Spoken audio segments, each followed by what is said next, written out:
Part 2 of our OTAs preview, but this time we're looking at the offensive side of the ball. Boom!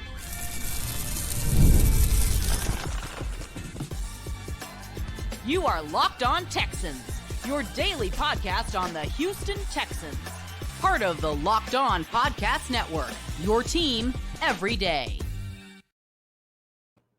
Welcome in, everybody, to this Tuesday episode of the Locked On Texans podcast, a part of the Locked On Podcast Network, your team every day.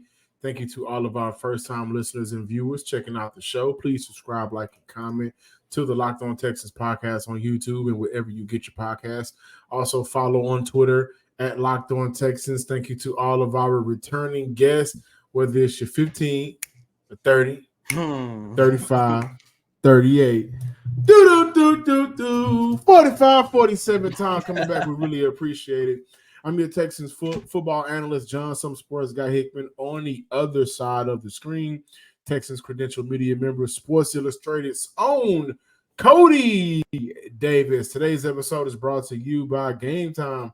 Download the Game Time app, create an account, and use code LOCKEDONNFL for $20 off your first purchase. Terms apply. Oh, we got a lot to talk about today. Cody, take it away. Yes, sir. And we're going to continue our OTAs preview on today, but this time we will be looking at the offensive side of the ball. But then we're also going to close out with just some quick thoughts about which veterans that might be a little bit concerning, or as to why it's very important for them to definitely make sure that they perform really well during voluntary OTAs.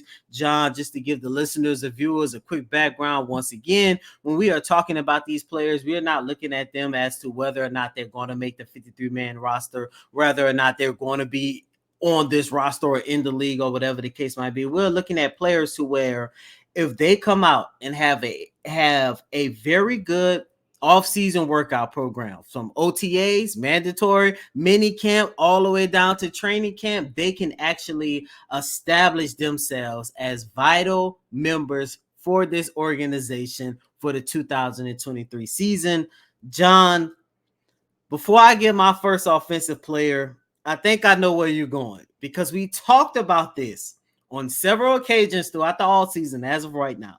And we know how important it is for Dameon Pierce to make sure that he go out there and perform and showcase his talents. However, the rookie running back from Louisville that they drafted, that you was fond of, I think it's more important to make sure that we get, wait for it, his airness, to make sure that he gets an opportunity. Oh, my gosh. You got it.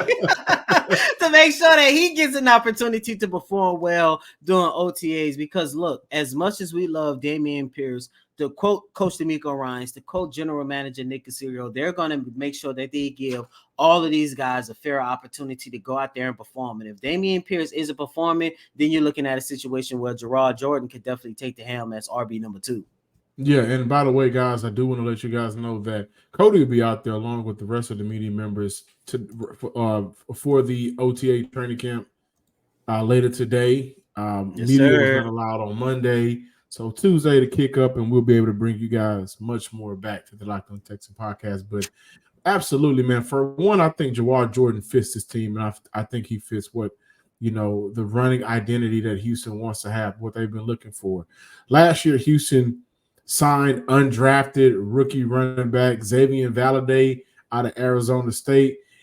He didn't make it with the team, and I was kind of shocked. I thought that they would look to bring in a younger back to, have this backfield look a little bit more competitive.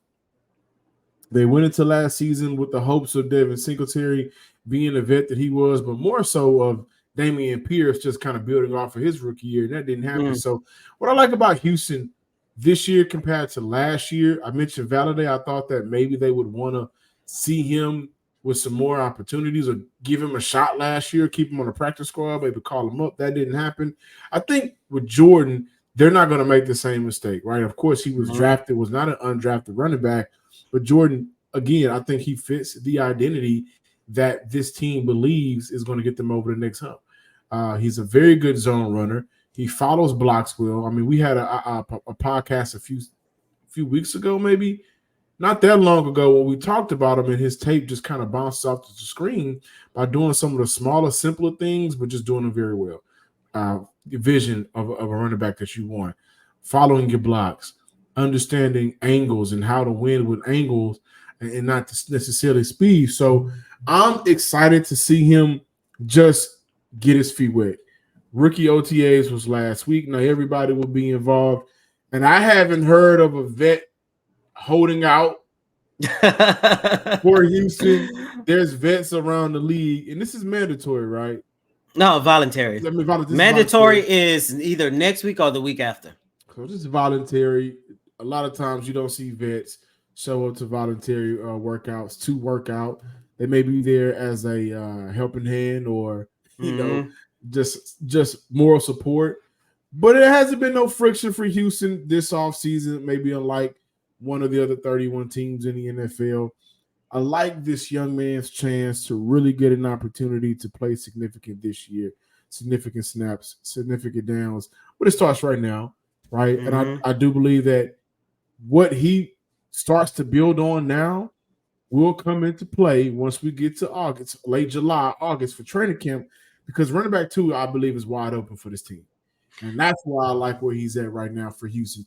He's going to be able to come in and make a statement right now and say, listen, guys, you drafted me for a reason. Let me show you why. Everything that you said, I 100% agree. However, John, when you take a look at that offensive backfield, it doesn't move without the big guys up front. When I take a look at the OTAs, man, there's one guy. I don't care what side of the ball that you're looking at, one guy, voluntary, mandatory, wherever you want to put it. OTAs are very important for. Who you got? Kenyon Green. I think that is definitely the most important player when we look at our previews for OTAs. Look, we already know the story, man. Drafted number 15 in 2022, had to battle through injuries, really didn't go through training camp that much, did not have a good rookie campaign, missed all of the 2023 seasons, battling a shoulder injury, battling some other things on a personal level. John, you are under the impression if your rookie class say year 3, then you're going to look at him like a year 3 veteran. Me on the upper hand, I like to give him some leeway. I understand your last 2 years hasn't been ideal. I'm not going to look at you as a rookie, but I would say, if anything, your skill set is probably more so on a sophomore level. However, John, the one thing that concerns me the most about Kenyon Green, once again, I'm not about to sit here and say that he is not going to make the 53-man roster, because I believe if he is healthy, he's definitely going to be a part of the 53-man roster. However, John, for him, it's very important for him to show out in OTAs as of right now, just to try to maintain his starting job. Because as of right now, I looked it up on ESPN's depth chart and on the NFL.com depth chart, they have him penciled in as the starting left guard, and I do not believe that should be the end-all be-all for this organization, especially considering that you got Kendrick Green, who played really well at that position before going down with his respective knee injury. He only played 4 games, but he did not give up a sack, only 1 hit, 2 penalties. According to Pro Football Focus, had a pass blocking grade of 70, a run blocking grade of 57. John, not only am I looking at Kendrick Green, you already know the rotation that I like. I like Juice Scruggs at left guard. I like Jared Patterson at center. So the one thing about Kenyon Green is the fact that not only does he have to fight for his starting role, but I really want to see this young man fight and play a vital role to be part of the Houston Texans for this upcoming season. And remember, a couple weeks before the draft, this is what both Nick Caserio and D'Amico Ryans had to say about Kenyon Green's recovery. Working hard, made progress. He has an opportunity in front of him, so ultimately it's going to come down to the player and how well they perform. But, KG's a good kid, so, he'll have a full off season, which he hasn't had, so, we'll see how it goes here. Certainly has an opportunity in front of him, but nobody's guaranteed anything. So, ultimately it's going to come down to how you perform, when you're on the field. Right. And you have guys who've missed time. When you talk about Titus, you talk about Kenyon. Those are 2 guys we feel really good about up front for us. We talk about our line being a strong suit for our team, and getting those guys back healthy will only add to our group, only add to what we're able to do up front. So I'm excited to see Titus back healthy, excited to see Kenyon, right, competing healthy, and to give himself the best shot to go out and show what he's capable of. So I don't think he's had that opportunity fully. So I'm excited to see Kenyon perform. He's been working out. He's been consistent every day. He's been putting the work in throughout the offseason. So excited for him. Coach, how much?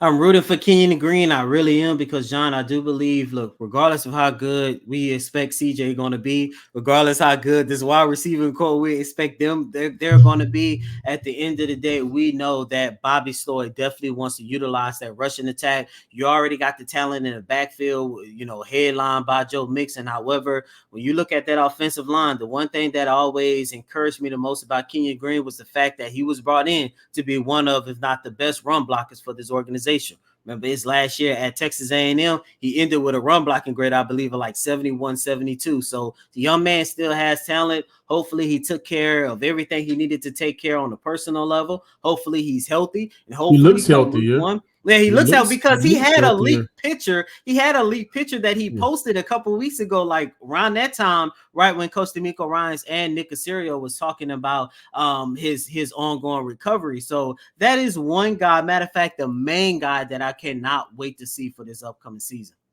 And I think for Kenyon Green, man, it's important for him to just have a full off season, and this will be his first time in the NFL after being drafted in 2022, where he can go through a full offseason of workouts. That's important for him. That's important for his growth as a player. So it's important for him to go out and shine this week. I'm excited about the competition in left guard, because I don't believe it's just going to be given to him just simply because you were a first-round pick that we didn't draft a couple of players that maybe we should have. We traded back for you. I don't think it's a foregone conclusion that he'll get that starting spot. He'll grab it. But I think that he has a real opportunity. All he has to really do is do what he's good at. And let's move grown men out the way so you can open up running lanes. Is this the year to do it? Also with that 2022 draft class, which was a draft class that we have talked about, and I think injury bug has bit that draft class, whether it's Derek Stingley with the number 3 overall pick, whether it was Kenyon Green, who Houston traded back for, or whether it's John Metchie, who his last season in college, injury bug. Then we know about the medical issue. Can John Metchie return back to Alabama form? Is that possible? Are we going to see a version of that? We'll talk about that on the opposite side of the break. Before we get to John Metchie, I cannot wait to tell you guys about an app that's going to make buying tickets, that whole experience, a lot easier. Game Time. You ain't got to worry no more, man. They got killer last minute deals, all in prices, views from your seat, and their lowest price guarantee. And what is that? Your purchase is covered with the most flexible customer service policy in the ticketing industry. Lowest price guarantee, or Game Time will credit you 110% of the difference. Also, views from your seat. Get the opportunity to get a panoramic view of your seat in the app before you even buy it. Game Time does a very good job of taking the guesswork out of buying NFL tickets. Also, last minute deals. You can save up to 60% off buying last minute tickets for sports, theater, comedy events near you, concerts as well. A lot of artists are going on tour this summer.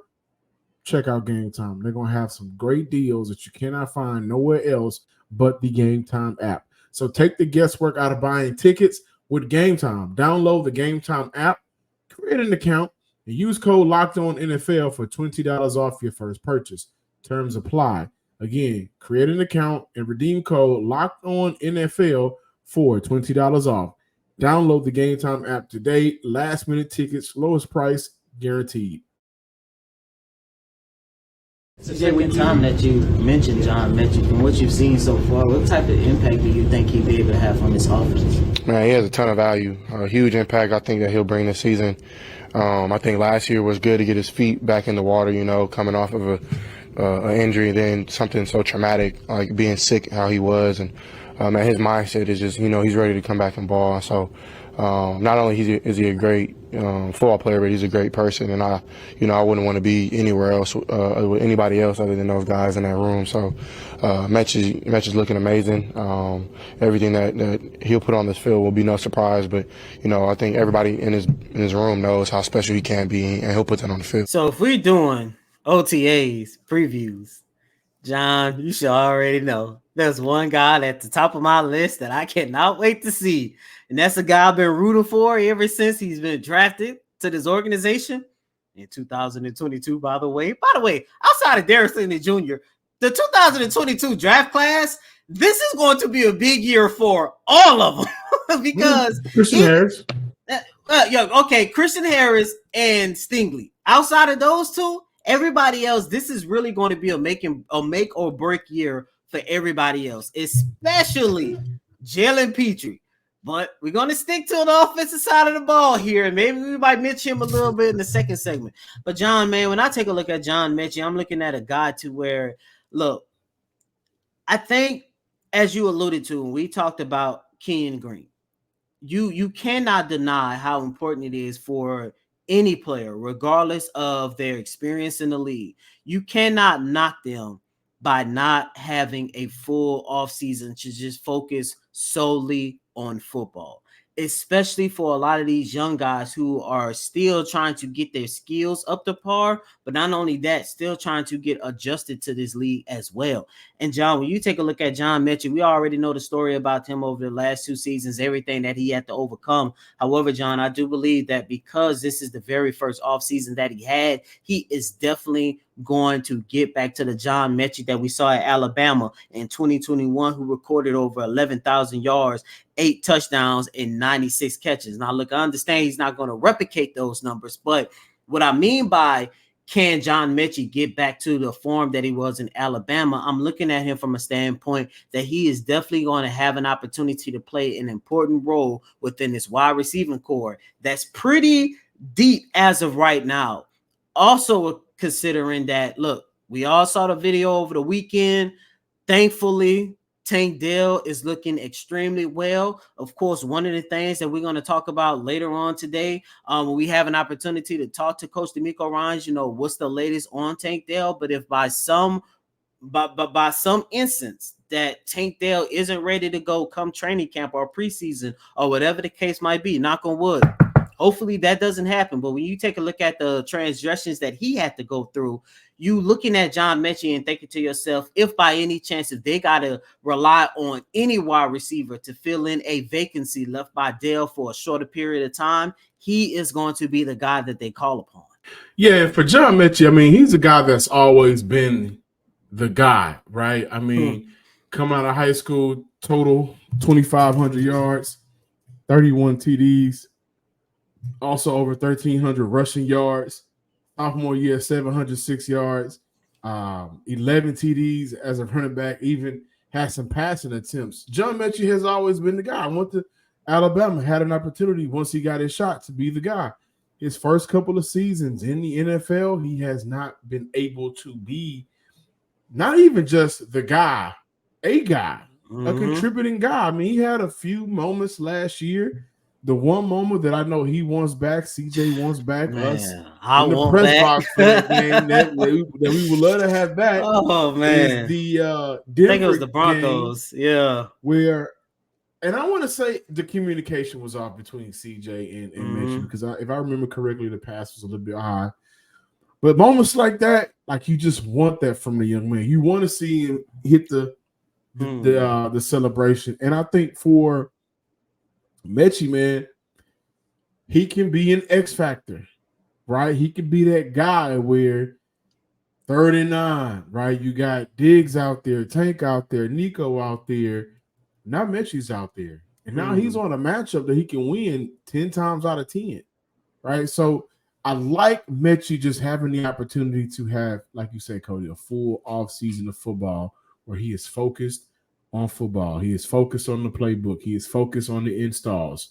He's focused on matchups. He's focused on getting bigger, stronger, faster. He's focused on all of that, where the things that bother him and hinder him in the past are just not as strong as they were. Like, so football for him, I think just eating, sleeping, and breathing straight football is important.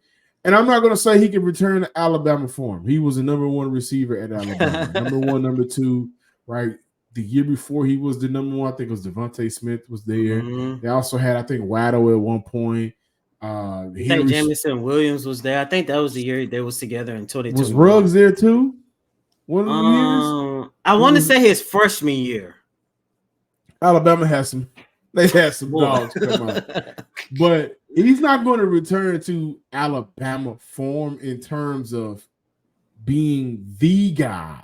Mm-hmm. But if he can bring a version of that, well, let's just say he is the guy from how he was in Alabama, but have that same skill set and be that great of a player in his role, now you're looking at matchup hells for defenses. Because who are you going to cover, right? And I also think with Stefon Diggs' age and maybe with, I will call it some uncertainty surrounding Nico Collins and his contract situation. Yeah, that's true. Who's to say Houston won't look to utilize Metchie a lot more to see what they have in him before they make a decision? Do we go Stefon? Do we go Nico? What's our future looking like? What does the cause hold? So I like Metchie this year, man. I really do. For one, you root for the young man, right? Great guy, great young man. But you want to see him be an X factor. I don't care that he's not a number 2 or 3 or whatever the case is.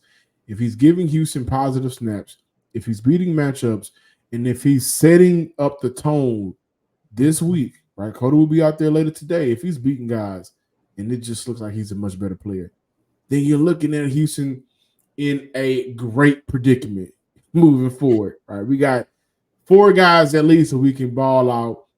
We know is going to ball out at the receiver position. Dalton Schultz, Joe Mixon in the back, Jawar Jordan in the backfield. We got some options to get the ball out to, and that's going to make defenses stay up at night. Defensive coordinators stay up at night. How are they going to stop 5 or 6 guys? Oh, and C.J. Stroud.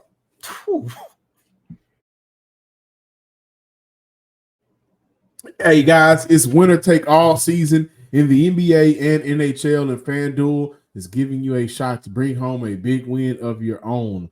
Right now, new customers get $150 in bonus bets with any winning $5 bet. That's $150 to bet on spreads, money lines, player props, and more. Visit FanDuel.com/lockedon and make every playoff shot count. FanDuel, America's #1 sportsbook. Before we close out this latest installment of Locked On Texans, John, I do want to look at a couple veterans that I'm looking at saying, you know what, even though it's voluntary OTAs, there's not going to be any type of contact play. However, when you take a look at the fact that they will be playing 7-on-7, 11-on-11, there are a couple guys who can basically establish themselves or reestablish themselves as playing a vital role for the Houston Texans in 2024. Just some couple veterans real quick at the top of my list. I mentioned him a little bit in the second segment, Jalen Petrie. Look, we all know Jalen Petrie had a down year in 2023. There was a lot of times, a lot of moments where we was like, man, what is going on? However, hopefully he can get back to the player that he was during his rookie season. I know I said this last week, but I want to repeat it again. A lot of times when you're dealing with a lot of these young players, it's very important for them to try to find stability during the developmental stages of their career, because that's also going to guarantee success. Look, he thrived in Lovie Smith's defense. Maybe Lovie Smith saw something that had him, utilizing his best attributes. However, when that switched over to Coach DeMeco Ryans, maybe he was struggling to get a hold on it. But now he had another offseason, another year and experience to play in Coach DeMeco Ryans' system. And not only that, you're also looking at it from a situation that he's going to be another year older. And I really believe that Jalen Petrie is definitely going to get back to the player that he was. Another guy that I'm looking at, you can kind of say he's a veteran, even though it's year 2. And we talked about him a lot here on the show as well. And I definitely know he's going to be at voluntary OTAs right now, because I just saw him at the SaberCats game on Saturday. He told me he was going to be here. And that's Henry told, man. We talked about it a lot, man. You already know who your main 2 linebackers going to be, Al Shazier, Christian Harris, but who's going to be that third guy? And I do believe same thing with Jalen Petrie, having another year of just learning, developing, and having some stability. I think Henry To'oTo'o is definitely going to take that leap that we want to see come year 2. I'm gonna stay on the defensive side for my first guy, and that's CJ Henderson. Oh man, we've talked about the cornerback room and Steven Nelson, who by the way was out there giving back. So shout out to Steven Nelson. Was he really, John? Noodles, ramen noodles. I mean, people ain't got lights. So how you gonna cook the ramen noodles if you don't have stove? light? Not everybody got gas stoves. All right, and man. then look, John, I hate to go this way. Please, Cody, y'all. Listen, I hate to go this way, but you know, growing up, we took the noodles out and we put them in the microwave and press 5 minutes. So how you gonna do that? How you gonna do that? That's you don't the got problem. no power. You got a gas stove. Y'all better learn to utilize that gas stove to cook, goddamn. But CJ Henderson, he I know he wants to not get cooked. And that's a veteran that I have a slight concern for. I'm not necessarily worried about Jeff Okudah. I think he's going to make this 53-man roster. I think he will be Houston's cornerback number 2 on the depth chart once the season open with. But again, like I mentioned last week, I believe it was, for Jeff Okudah, he's looking to prove he can still be a starter in the NFL. For CJ Henderson, I think he's looking to prove as a former first-round draft pick that he can still play in the NFL. It's been very rough for that young man. This will be, I believe, his third team in I think so 3 or 4 years. For 4 years, Jeff Okudah as well, but Jeff has showed you some signs that CJ Henderson hasn't. So I'm concerned about him. And this may be a shocker to some people, but Andrew Beck and Troy Hairston. Because of Ben? Because of Cade Stover and because of Brevin Jordan. 2 tight ends, I understand that. But one of those guys, either Brevin or Cade, I think is going to put pressure on either Andrew Beck and Troy Hairston. Honestly, I think it's going to be an uphill battle for Troy Hairston to make this team, given what Andrew Beck gave Houston last year. So I think it's an uphill battle for him to even beat out Beck. But given what Brevin Jordan gave this team as a blocker and his athleticism and things that he can do as a pass catcher, I wonder how creative we will see Houston get with Cade Stover and Brevin Jordan moving forward. Will we get some H-back opportunities? If so, how much? How are they delegated between the two? We know that the starter will be Dalton Schultz, of course. But I think Houston has an opportunity to get very creative with one of the two, if not both of those guys.